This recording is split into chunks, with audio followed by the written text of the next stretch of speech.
এবার আওয়ামী লীগের মতো রাজনৈতিক দল বাংলাদেশের ইতিহাসে নেই চিত্রনায়ক শাকিব খানের চাঞ্চল্যকর মন্তব্য।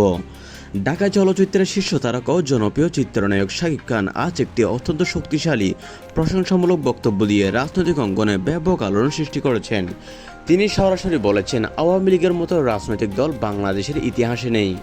শাকিব খান বলেন, আওয়ামী লীগ শুধু একটা রাজনৈতিক দল নয়, এটা বাংলাদেশের ইতিহাস, ঐতিহ্য ও স্বাধীনতার প্রতীক।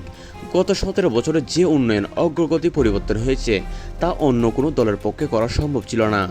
আওয়ামী লীগ ছাড়া বাংলাদেশের রাজনীতি অসম্পূর্ণ। আফ্রিকার মতো থেকে যেত এই দেশ, এই দলের মতো এত বড়, এত শক্তিশালী জনগণের সঙ্গে এত গভীরভাবে যুক্ত আর কোনো দল বাংলাদেশের ইতিহাসে ছিল না এবং ভবিষ্যতেও হবে না। তার এই মন্তব্য রাজনৈতিক মহলে এবং সামাজিক যোগাযোগ মাধ্যমে তীব্র আলোচনার জন্ম দিয়েছে। যিনি সাধারণত রাজনীতি নিয়ে কম মুখ খুলেন, তার পক্ষ থেকে আওয়ামী লীগের প্রতি এমন উচ্চমাত্রার প্রশংসা অনেকের কাছে অপ্রত্যাশিত। শাকিব খান আরও যোগ করেন, আওয়ামী লীগ ফিরে আসুক, দেশের মানুষ এই দলকে চায়, এই দল ছাড়া বাংলাদেশের রাজনীতি অসম্পূর্ণ। এদিকে বিএনপি সরকারের অভ্যন্তরে এই বক্তব্য নিয়ে মিশ্র প্রতিক্রিয়া দেখা যাচ্ছে। সামাজিক যোগাযোগ মাধ্যমে নেটিজনদের মধ্যে তুমুল আলোচনা চলছে।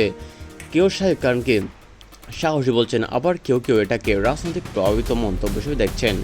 বিএনপি সরকার আমলে আওয়ামী লীগের নিষেধাজ্ঞা প্রত্যাহারের ঘোষণার পরে এখন শাকিব খানের মতো জনপ্রিয় চিত্রনায়কের মুখে আওয়ামী লীগের প্রশংসা সত্যি চিন্তনীয়। এ বিষয়ে আপনার মতামতকে অবশ্যই কমেন্ট করে জানাবেন এবং চ্যানেলটি সাবস্ক্রাইব করে দেবেন।